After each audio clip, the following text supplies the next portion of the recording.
Hello friends, this is Sujata. Welcome to Speed Education. Friends, कैसे हैं आप सभी? आई होप अच्छे होंगे और आपकी प्रिपरेशन भी अच्छी चल रही होगी। फ्रेंड्स, हमारी सी सीरीज चल रही है वोकेब में और मैं आपको सिनोनिम एंटोनिम्स के वर्ड्स करा रही हूँ। फ्रेंड्स, सभी वर्ड्स मोस्ट रिपीटेड हैं, इंपॉर्टेंट हैं। तो क्लास को स्टार्ट करते हैं फ्रेंड्स बिना किसी देरी के, और अपनी पेन और नोटबुक साथ लेकर बैठिए। स्टार्ट करते हैं क्लास को। नोट डाउन करते रहिएगा। कैप्टिविटी वर्ड है और आज का, और कैप्टिविटी पार्ट ऑफ स्पीच में नाउन होता है। वर्ड सभी इंपॉर्टेंट है फ्रेंड्स, नोट डाउन करते रहिएगा मेरे साथ। कैप्टिविटी का मीनिंग होता है the state of being a slave, गुलाम होने की अवस्था। एक गुलाम होने की अवस्था, the state of being a slave, गुलाम होने की अवस्था। इसका मीनिंग होता है कैद या किसी के अधीन होना। गुलाम की जो अवस्था कैसी क्या होती है, गुलाम की कहलाती है। हम किसी के कोई कैद में होते हैं या अधीन होते हैं, उसके लिए वर्ड आता है कैप्टिविटी। ओके, अधीन होना, कैद होना। तो सिनोनियम देखते हैं, इम्प्रिजनमेंट, कन्फाइनमेंट, एप्रीहेंड, रेस्ट्रेन। इसके सिनोनियम है, इंपॉर्टेंट है वर्ड्स। इम्प्रिजनमेंट कहते हैं कैदी होना, कन्फाइनमेंट कहते हैं कारावास को, जब कोई हम कारावास में कैद हो जाते हैं। एप्रीहेंड कहते हैं पकड़ना, जब कोई पकड़ लेता है और उसको छोड़ता नहीं है। रेस्ट्रेन कहते हैं रोकना, रोक कर रखना। ओके, इम्प्रिजनमेंट कैदी होना, कन्फाइनमेंट कारावास के लिए आता है, एप्रीहेंड कहते हैं पकड़ना, और रेस्ट्रेन कहते हैं रोकना। ओके, वर्ड आपको समझ में आ गए होंगे सभी।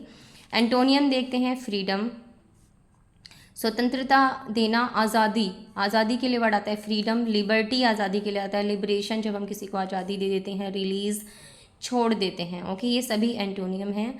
और ऊपर हमने सिनोनियम देखे। सभी वर्ड्स इंपॉर्टेंट है फ्रेंड्स, ध्यान जरूर दीजिएगा। नेक्स्ट वर्ड है कैलमनी, इंपॉर्टेंट वर्ड है, कई बार एग्जाम में पूछा गया है। कैलमनी, स्टार बना लीजिए वर्ड पर। पार्ट ऑफ स्पीच में नाउन होता है कैलमनी। कैलमनी का मीनिंग होता है चुगली, कलंक, आरोप लगाना किसी पर, किसी की चुगली करना, बदनाम करने की कोशिश करना, निंदा करना किसी की। ओके, मीनिंग देखते हैं, of false statement made on purpose to do harm to someone. एक गलत स्टेटमेंट बनाना, on purpose to do harm to someone, किसी को नुकसान पहुंचाने के लिए गलत स्टेटमेंट देना। ओके, उसके लिए वर्ड आता है कैलमनी, कि हम किसी को बदनाम करने की कोशिश करते हैं, कलंक लगाते हैं किसी के ऊपर, उसे कलंकित कर देते हैं। आरोप लगाना, निंदा करना, चुगली करने के लिए वर्ड आता है कैलमनी। ध्यान रहेगा, याद रहेगा, वो आपको भूलेंगे नहीं। सिनोनियम देखते हैं, डिफेमेशन, डिफेमेशन कहते हैं बदनामी। एस्पर्शन वर्ड आता है, जब हम एस्पर्शन कहते हैं, जब हम किसी के ऊपर कलंक लगाते हैं। एस्पर्शन का मीनिंग होता है कलंक, कलंक लगाना, जब हम किसी के ऊपर कलंक लगा देते हैं। एक्यूजेशन, बहुत अच्छा वर्ड है एक्यूजेशन। एक्यूजेशन का मीनिंग होता है आरोप, किसी के ऊपर आरोप लगाना, दोष लगाना। लाइबल कहते हैं, लाइबल आता है निंदा करने के लिए वर्ड आता है, जब हम किसी की निंदा करते हैं, हैरेसमेंट करते हैं किसी का।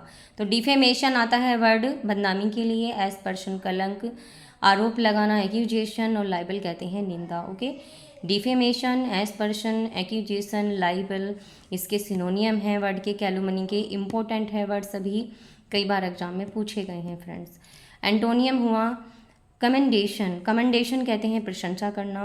प्रेज, प्रशंसा करने के लिए आता है। विंडिकेशन, जब हम किसी की साइड से संतुष्ट होते हैं, जब संतुष्टि हमें मिल जाती है। विंडिकेशन, गुडविल, हम किसी के बारे में बहुत दया भाव रखते हैं, बहुत अच्छा सोचते हैं, उसके लिए अच्छा करते हैं। ओके, तो गुडविल, हम किसी के लिए दया भाव रखते हैं अपने मन में, उसके बारे में उसको अच्छा सोचते हैं, तो गुडविल आता है। Commendation, praise, vindication, goodwill antonym हुए। ओके, तो वर्ड इंपॉर्टेंट है, ध्यान जरूर दीजिएगा फ्रेंड्स, वर्ड सभी इंपॉर्टेंट हैं, इग्नोर नहीं करना। ओके, नेक्स्ट वर्ड है हमारा कैलस, और कैलस का मीनिंग होता है, पार्ट ऑफ स्पीच में एडजेक्टिव होता है, और कैलस का मीनिंग होता है कठोर, निर्दयी होना, कठोर होना।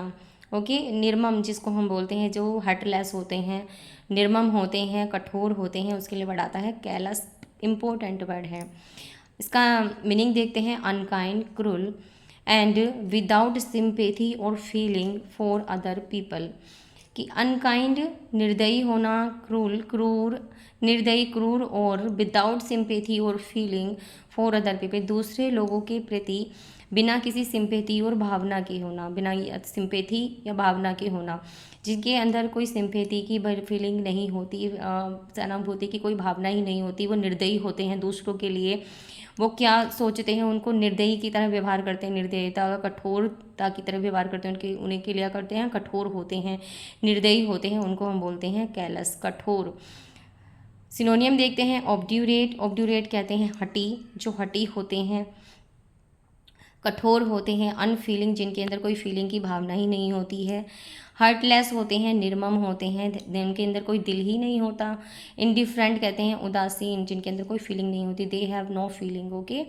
रिजिड, जो वो रिजिड होते हैं, बहुत हटी होते हैं, हार्स कठोर, स्ट्रिंजेंट, स्ट्रिंजेंट कठोर के लिए आता है फ्रेंड्स, इंपॉर्टेंट वर्ड है स्ट्रिंजेंट भी, ओके। तो obdurate, unfeeling, heartless, indifferent, rigid, harsh, stringent, सभी वर्ड इंपॉर्टेंट है फ्रेंड्स सिनोनियम कैलस के। एंटोनियम है compassionate, tender, kind, sympathetic. Compassionate कहते हैं करुणा में, जिन करुणा से भरे हुए होते हैं, टेंडर, जिनका हृदय बहुत नाजुक होता है, बहुत कोमल हृदय के होते हैं, काइंड दयालु के लिए आता है, सिंपैथेटिक सहानुभूति रखने वाले, जिनके अंदर बहुत सहानुभूति होती है दूसरों के प्रति, ओके। तो आई होप आपको सभी वर्ड्स अच्छे से क्लियर हो गए होंगे और उनका मीनिंग भी। सभी वर्ड्सों को नोट डाउन जरूर करिएगा अपनी नोटबुक में फ्रेंड्स, और इन वर्ड्स को आप रिवाइज भी करते रहिएगा, सभी वर्ड्स इंपॉर्टेंट हैं, ओके। नेक्स्ट क्लास में मिलते हैं न्यू वर्ड्स के साथ, ओके। वीडियो को लाइक करना नहीं भूलना फ्रेंड्स, लाइक ज़रूर कर देना, और जो चैनल पर न्यू है वो चैनल को भी सब्सक्राइब कर लें, साथ में बेल आइकन को भी प्रेस करें, ओके। और अपने दोस्तों में ज़्यादा से ज़्यादा शेयर करें फ्रेंड्स। नेक्स्ट क्लास में मिलते हैं, खुश रहें, मस्त रहें फ्रेंड्स, और ऐसे ही आगे बढ़ते रहें। Thanks for watching, take care, bye bye.